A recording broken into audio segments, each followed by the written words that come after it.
বিসমিল্লাহির রহমানির রহিম। আসসালামু আলাইকুম। আমি আজকে কলার একটা অন্যরকম রেসিপি করব। একদম গরুর মগজ ভুনার মতো স্বাদ হবে। কারণ কলাটা সিদ্ধ দিয়ে দিলাম, ছুলে সিদ্ধ করে ফেলছি। কলা সিদ্ধ হওয়ার পরে এখন আমি কলা ব্লেন্ডার করে নিয়েছি। তেল দিচ্ছি,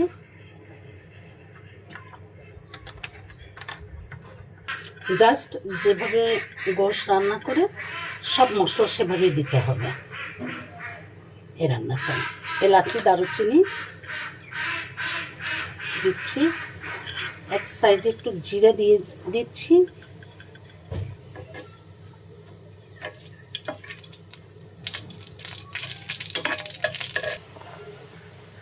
পেঁয়াজ দিয়ে দেবো।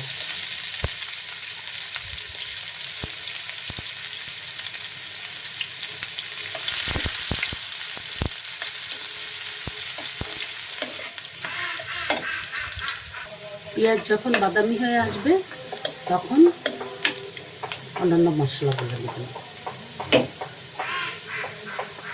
এখন আমি আদা রসুন দিচ্ছি, জিরা দিচ্ছি, জিরা বাটা জিরে দিচ্ছি,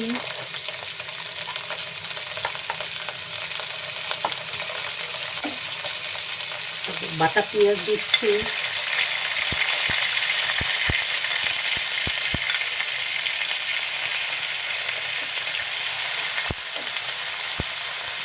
লবণ দিয়ে দিচ্ছি স্বাদ মতো,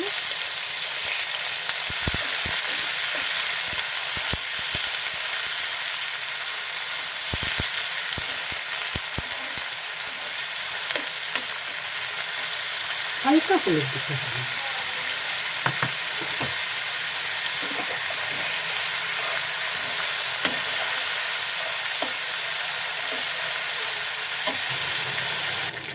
আমি অফ ক্যামেরায় ছিলাম, যাক আমি বাটা কলাটা ঢেলে দিয়েছি। এখন নাড়াচাড়া করছি, বারবার নাড়তে হবে, কারণ এটা লেগে গেলে, পাতিলে লেগে গেলে ভালো লাগবে না, একটা পোড়া গন্ধ আসবে, এটা নাড়তে হবে।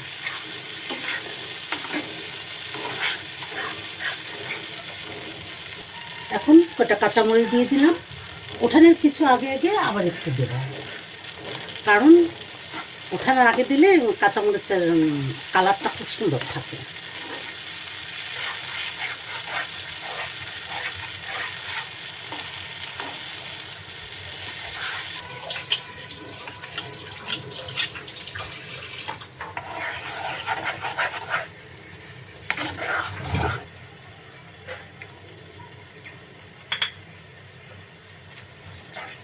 কাঁচামরিচ আবারও দিলাম,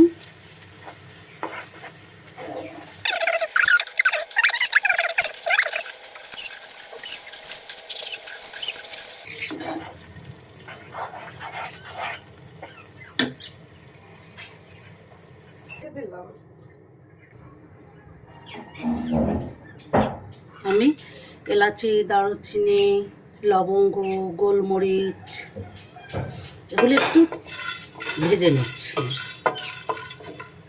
একটা হালকা পাতলা গরম মশলা তৈরি করছি, যেগুলো এগুলো দেওয়ার জন্য, কলা তরকারিতে দেওয়ার জন্য।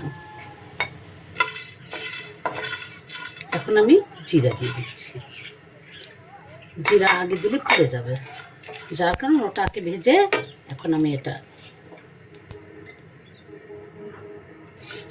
দিয়ে দিলাম। সবসময় জিরা ভাজবেন গরম করে তাওয়াটা, তারপরে সেটা খুব ঘেরান আসবে ভালো। আর যদি আমরা তাওয়ায় দিয়ে নাড়তে থাকি তাহলে সেই ফ্লেভারটা সুন্দর আসবে না। দেওয়ার সাথে সাথে যেন ফুটে ওঠে, তারপর পরে আঁচটা বন্ধ করে দেবেন।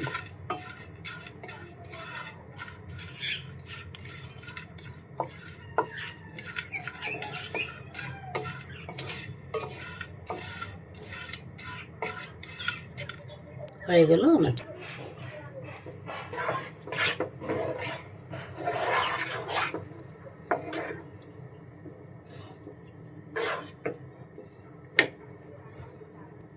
প্যান থেকে যখন